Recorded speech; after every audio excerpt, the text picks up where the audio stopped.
বিশেষ আপডেট মালিগাঁৱত সংঘটিত হৈছে এক ভয়াবহ অঘটন নিখাৰ ভাগত দুই মাতৃকন্যাৰ বিছনাতে শেষ হৈ গল জীৱন এনে এক ঘটনা হয়তো কোনো পৰিয়ালৰ হৈতে সংঘটিত নহওক হেয়াই সকলোৰে কাম্য কিন্তু তাৰ পাছতো মালিগাঁৱৰ কামাখ্যা নগৰত মাতৃকন্যাৰ এক প্ৰকাৰ জীৱনতে অগ্নিদগ্ধ হৈ প্ৰাণ হেৰুৱাবলগীয়া পৰিস্থিতিৰ সৃষ্টি হ'ল কিয় হ'ল কেনেকৈ হ'ল কি পৰিস্থিতিত মৃত্যু হ'ল মাতৃকন্যাৰ জনাবলৈ লৈছো গ্ৰাফিক্স প্লেটৰ জৰিয়তে বিতং খবৰ মালিগাঁৱৰ কামাখ্যা নগৰত সংঘটিত হৈছে এক ভয়াবহ অঘটন যিটো অঘটনত প্ৰাণ গ'ল মাতৃ আৰু কন্যাৰ আমি পুনৰবাৰ জনাইছো শৰ্ট সাৰ্কিটৰ ফলত জুই লাগি মৃত্যু হ'ল মাতৃকন্যাৰ নিহত মাতৃ শৰ্মিষ্ঠা চক্ৰৱৰ্তী কন্যা দীপশিখা চক্ৰৱৰ্তী গুৰুতৰভাৱে আহত পিতৃ সুব্ৰত চক্ৰৱৰ্তী নিশা চাৰ্জত ৰাখিছিল মোবাইল আৰু টেবলেট অধিক চাৰ্জত ৰখাৰ বাবে বিস্ফোৰণৰ সন্দেহ কৰা হৈছে আহত সুব্ৰত চক্ৰৱৰ্তীক প্ৰেৰণ কৰা হৈছে জিএমচিএইচলৈ ঘটনাস্থলীত উপস্থিত জালুকবাৰী আৰক্ষী মৰণোত্তৰ পৰীক্ষাৰ বাবে জিএমচিএইচলৈ প্ৰেৰণ কৰা হৈছে মাতৃকন্যাৰ মৃতদেহ এই মুহূৰ্তৰ খবৰ জনাইছো এই খবৰ মালিগাঁৱৰ কামাখ্যা নগৰৰ মালিগাঁৱৰ কামাখ্যা নগৰত সংঘটিত হৈছে এই ভয়াবহ অঘটন মোবাইল আৰু টেবলেট নিশা চাৰ্জত দি ৰখাৰ ফলতেই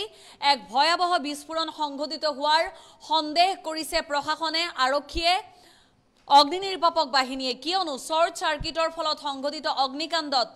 বিছনাতে প্ৰাণ হেৰুৱাবলগীয়া হয় মাতৃ শৰ্মিষ্ঠা চক্ৰৱৰ্তী আৰু কন্যা দীপশিখা চক্ৰৱৰ্তীয়ে আনহাতে এই শৰ্ট সাৰ্কিটৰ ফলত সংঘটিত অগ্নিকাণ্ডৰ ঘটনাত গুৰুতৰভাৱে আহত হয় পিতৃ সুব্ৰত চক্ৰৱৰ্তীক ইতিমধ্যে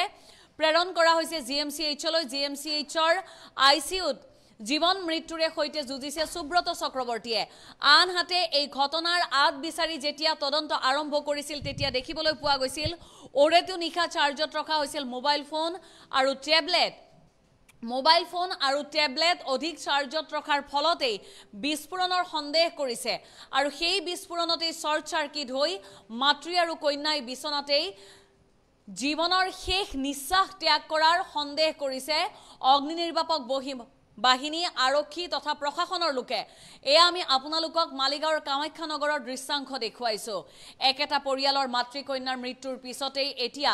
এক প্ৰকাৰ মৰিখালীৰ নিস্তব্ধতাই বিৰাজ কৰিছে মালিগাঁৱৰ কামাখ্যা নগৰত যেতিয়া এনে এক পৰিস্থিতিয়ে বিৰাজ কৰে তেতিয়া পৰিয়ালটোৰ অৱস্থা কি হয় এবাৰ ভাবক পৰিয়ালৰ এজন মাথো জীৱিত লোক পিতৃ তথা শৰ্মিষ্ঠা চক্ৰৱৰ্তীৰ স্বামী আৰু তেওঁৰ নাম হৈছে সুব্ৰত চক্ৰৱৰ্তী সেই সুব্ৰত চক্ৰৱৰ্তীয়ে এতিয়া জিএমচিএইচত জীৱন মৃত্যুৰে হৈতে আইচিইউত যুঁজি আছে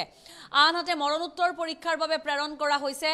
মাতৃ শৰ্মিষ্ঠা চক্ৰৱৰ্তী আৰু কন্যা দীপশিখা চক্ৰৱৰ্তীৰ মৃতদেহ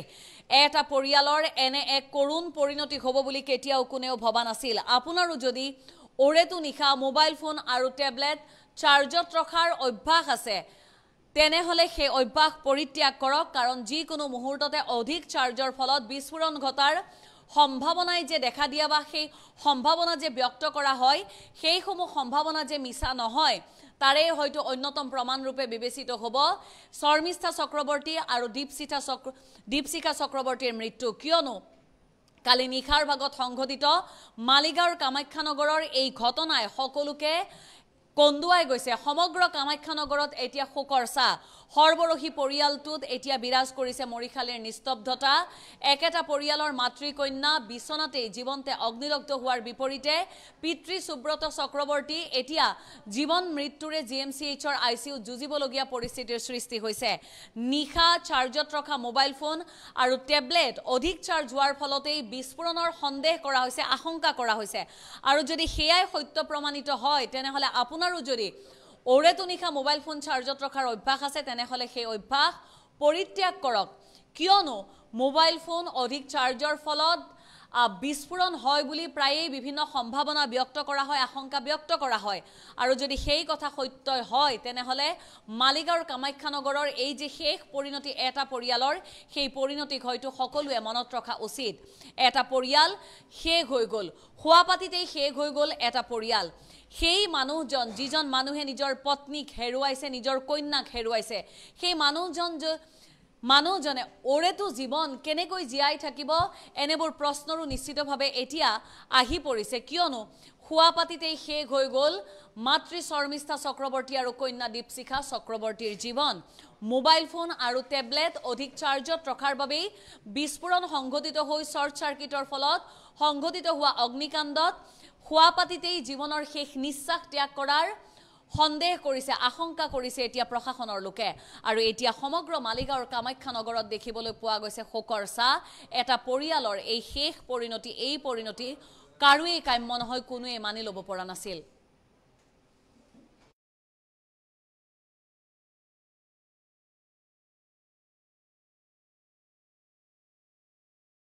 আমি বাস এইখিনিয়ে জানো তাৰপিছততো মানে আমাক চবকে মাতিছে আমি আহিছো মানে তাৰপিছত যি হৈছে ৰিকভাৰ কৰিছে এতিয়া বৰ্তমান আমি একো গম বাপেকে গম পোৱা নাছিল নেকি ৰাতিপুৱা যে আহিছিলে একজেক্টলি ময়ো গম নাপাওঁ যে কি হৈছে বিকজ তেখেতৰ দুজন ৰুম তিনিজনে আছিল এণ্ড বাপেক চাগে বেলেগ ৰুমত আছিল গম পোৱা নাছিল চাগে ছোৱালীজনীৰ বয়স কিমান হ'ব মোৰ লাইক এৰাউণ্ড 28 আৰু এইটো বিল্ডিং তেওঁলোকৰ নিজৰ ঘৰ নেকি নিজৰ ঘৰ ওপৰত কোন থাকে এটা ফ্লেট হয় চবৰ নিজৰ নিজৰ এই তলৰ পাৰ্ট তাহাঁতৰ হয় ওপৰত ৰেণ্টত আছিলোঁ তো মোৰ দেউতা থাকে সাগৰ হাউচিং কমপ্লেক্সত দেউতাই ফোন কৰিছিল মোক যে এনেকুৱা কিবা জ্বলি গৈছে বোলে মোকতো তেখেতেও নাজানে 82 ইয়াৰ্ছ তো মোৰ মানে বৌ আৰু বাচ্চাবিলাকৰ লগত অলপ ক্ল'জনেছ আছে বাকী মিষ্টাৰৰ কথা মই নাজানো কিন্তু নাজানো ভিতৰৰ ঘৰৰ নাই মই ওপৰত ভাড়া আছিলোঁ এতিয়া মোৰ মা দেউতা সাগৰ হাউচিং কমপ্লেক্সত থাকে আৰু তাই মানে দীপশিখা যোনে ঢুকাইছে মোৰ ছোৱালীক গান শিকাইছিল আমি একো এইখিনি একো গম নাপাওঁ একো নাজানো নাপাওঁ আমাৰ ইয়াৰে মানুহ হয় ঠিক আছে আমাৰ ইয়াৰে মানুহ থাৰ্ড ফ্ল'ৰত থাকে তেখেত মানে নামি আহি আছিল মৰ্ণিং ৱাক কৰিব মৰ্ণিং ৱাক কৰোঁতে মানে ইয়াতে ধোঁৱা অলপ দেখা পাইছে আৰু ত' তেতিয়া মানে একদম মানে টু ইয়াৰ্লি ত' তেখেতে পিছফালে গৈছে গৈ পেলাই এনে দেখিছে কি অৱস্থা কি নহয় তাৰপিছততো এনেকুৱা একো হোৱা নাই তাৰপিছত চাইছে ভেণ্টিলেটৰেৰে ধোঁৱা ওলাই আছিল আমি বাছ এইখিনিয়ে জানো তাৰপিছততো মানে আমাক চবকে মাতিছে আমি আহিছোঁ মানে তাৰপিছত যি হৈছে ৰিকভাৰ কৰিছে এতিয়া বৰ্তমান আমি একো গম বাপেকে গম পোৱা নাছিল নেকি ৰাতিপুৱা যে আহিছিলে একজেক্টলি ময়ো গম নাপাওঁ যে কি হৈছে বিকজ তেখেতৰ দুজন ৰুম তিনিজনে আছিল এণ্ড বাপেক চাগে ছোৱালীজনীৰ বয়স কিমান হ'ব মোৰ লাইক এৰাউণ্ড 28 আৰু এইটো বিল্ডিং তেওঁলোকৰ নিজৰ ঘৰ নেকি নিজৰ ঘৰ ওপৰত কোন থাকে এটা ফ্লেট হয় চবৰ নিজৰ নিজৰ এই তলৰ পাৰ্ট তাহাঁতৰ হয় ওপৰত ৰেণ্টত আছিলোঁ তো মোৰ দেউতা থাকে সাগৰ হাউচিং কমপ্লেক্সত দেউতাই ফোন কৰিছিল মোক যে এনেকুৱা কিবা জ্বলি গৈছে বোলে মোকতো তেখেতেও নাজানে 82 ইয়াৰ্ছ তো মোৰ মানে বৌ আৰু বাচ্চাবিলাকৰ লগত অলপ ক্ল'জনেছ আছে বাকী মিষ্টাৰৰ কথা মই নাজানো কিন্তু নাজানো ভিতৰৰ ঘৰৰ নাই মই ওপৰত ভাড়া আছিলোঁ এতিয়া মোৰ মা দেউতা সাগৰ হাউচিং কমপ্লেক্সত থাকে আৰু তাই মানে দীপশিখা যোনে ঢুকাইছে মোৰ ছোৱালীক গান শিকাইছিল আমি এইখিনি একো গম নাপাওঁ একো নাজানো